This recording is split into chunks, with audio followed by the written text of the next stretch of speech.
We were talking a little bit earlier about how good this team could be this year. One of the reasons for optimism is the incredible talent you have on the roster. I'd say another reason for optimism, I'm sure you're crushed to not see Michigan, Ohio State, Penn State, or Oregon on your schedule. You must be. Are you going to be okay? I'll be okay. Yeah. All right. Okay. Although we get the booby prize of the runner-up to the national championship. Yes, no, I understand. I understand. But how does the fact that we are in a non-division world, a 18-team Big Ten, how does that help Rutgers versus the alignment we had previously? Well, I guess when you play in the Eastern Conference, that was as tough a conference as there is in college football. So, but the reality is, I love that about the Big Ten. I love that about the schedule we played. A long time ago, I stopped looking at schedules. I worked for some guys that would look at the schedule when it came out. This is a win. This is a. How do you know? How do you know what any team's going to be like until you see them start to play? So, I just worry about our team, and I'm excited about our team. Let's talk about your team. I understand what you said there. Hey, I didn't come back to go to a bowl game, but going to a bowl game is a first step, right? And you guys didn't just go to a bowl game, but you won a bowl game against a traditional powerhouse, a school you know really well in Miami. What did that season mean to Rutgers last year in terms of getting to where you ultimately envisioned the program going? Well, look, you're dealing with human beings, and when you say we're going to do something, you present a vision.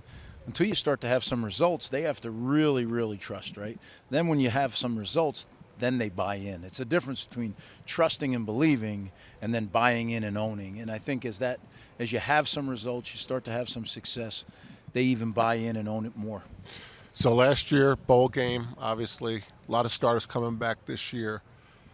How do you prepare this team differently based on the success you had last year? Well, you're right, Coach. I mean, if you don't make sure they understand last year does not do anything for this year other than the experience that we gained. And I think what we did this offseason has really prepared us to have a great training camp. This team has worked harder than any team I've ever had, but it's player-driven. And that, to me, is what excites me, is that they have taken it and really run with it. The accountability is at a high, but that's what you expect. Right? Year 5, we have an opportunity now where the culture is matured, and the guys that are running it, they've matured. Just to build off that, Coach, we've heard you call Rutgers a developmental program a few times, and to Gerry's point, the 2 deep is loaded with seniors, right? So I'd imagine the messaging is different to a younger guy versus a more experienced guy. And I'm curious now, with such a experienced 2 deep, how the messaging changes. Well, I know this. When we've had good teams at Rutgers, or anywhere I've been, one of the common denominators, you have NFL players on that roster. Mm-hmm. And we have NFL players, guys that are in, their 4th or 5th year, that are going to go on and play in the NFL when they're done. That, to me, is a great example to show the younger players. Because they're not coming. Most of the guys who come play in the Big Ten have aspirations to play in the National Football League. And now to have it happen, because when we left the first time, I don't want to overstate it, but we were top 15 in the country in active NFL players. Now, you'd win a lot of bar bets on that one. Not a lot of people would be able to say that. It's going in that direction again. So the younger players, it's important to me that our younger players see these established guys and really are striving to fight for reps. It sounds like the pass game is a point of emphasis this year, that you have to get better at it. You feel you have to get better at it. How do you do that without losing your edge in the run game? And has there been a past experience where you've had one part of your offense, one part of your defense that wasn't performing, and you've dealt with this kind of problem before? I think the first time we were at Rutgers, we dealt with this problem. But I think, Kirk Shiraka does a great job running our offense. And as he said to me, we've learned the offense, but now we have to have some of these older players start to master the offense. And when that happens, we have a new quarterback in Ethan Kalakamanis. I think he has done a great job of coming in, just putting his head down and working, earning the respect of his teammates. And that's one of the reasons he won the job this spring, but one of the reasons I named it early was so he could get a hold of this team this summer and really make it his. And I really feel like he's done that, but as you know, you got to go out and do it on the field. So we'll see, but I think we'll be able to throw the ball better.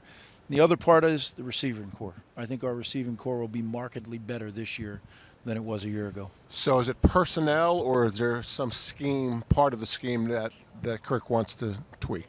I think it's more personnel. I think there's things that the personnel will allow us to do. I think that's one of the things that makes Kirk very special, is he doesn't try to do things that we don't have the people to do it. Right. But when we do have them, he knows exactly what to do. And as you know, as you have a little bit of experience, when you're young, you know what you know. And then as you grow in the profession, now you have a buffet, so to speak, of things you can call upon. It's just, do you have the people to do it? Coach, it almost doesn't make sense to me how the Big Ten's leading rusher seems to be underrated. We're talking about running backs across the conference. You turn on the tape and the tape doesn't lie. Manungai's special in so many ways. I know you've talked about his character even off the field as well, and I just love to kind of give you a chance to talk about him. And you mentioned up there at your press conference how he's the ultimate program guy. What makes him special as a player? What makes him special from a character standpoint? And what does his leadership do for your team? Well, he's a special young man. I mean, you're talking about a guy that could have gone to any of the Ivy League schools, right? And decided he was going to play, wanted to play at the highest level, and came to the Big Ten. And his high school coach, truth be told, I wasn't sold on Kyle coming out of high school. His high school coach told me, Greg, you need to. Dan Sabella, Don Bosco High School, he said, you need to give this kid a chance. And I'm really glad I listened to him, because he's special.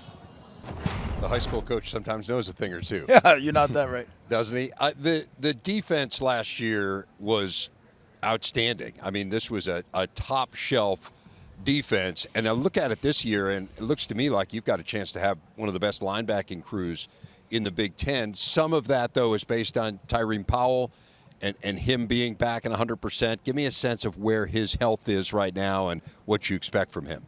Yeah, I think he's right on schedule. And, it was unfortunate because he had the wrist injury in that Indiana game. And literally, like 6 weeks, he's 6 weeks away from being a day 2 pick in the draft.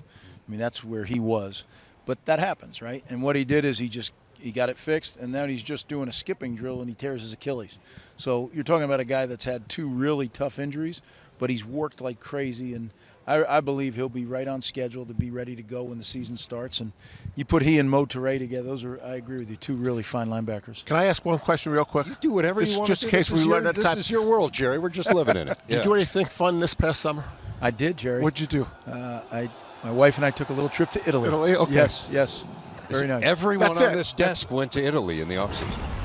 Jake, you too? I was that honeymoon. Just had his That's honeymoon. right. Maybe, Yeah, maybe I ought to ask him how his summer was. Yeah, thanks, Coach. Jake, did you do anything interesting this summer? I did. I went to Italy. Did you get married? I got married. You should have put that before. Yeah, you don't learn quickly. You put You that might want first. to reverse the answers. Yeah. Good point. Thank you.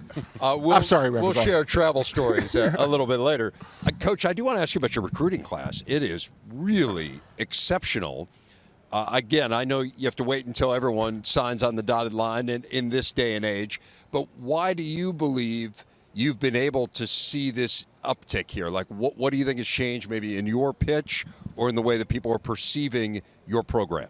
Well, let me first say something about the defense, because you mentioned it earlier, and I want to. Joe Harris-Simiak does an unbelievable job coaching our defense. I'll tell you, he is one of the best that I've ever been around. So I'm excited to see him mold that group of guys. But that also lends to the recruiting, because you see those guys that are going to be NFL players in this scheme, and I think that helps. But literally everything, from 4 years ago till today, everything in the program's better. The facilities are better. The culture's grown and matured. The players are better. And, academically, it's always been a great place. So when you talk about recruiting, that's what young people are looking for. And the big thing we talk about is we got to find guys that are a cultural fit for Rutgers. Yeah, they got to play, but you wouldn't be talking to them if they couldn't play. But are they a cultural fit? Because we're different. And if you want to be different, it's a great place. If you don't, probably not the place to come.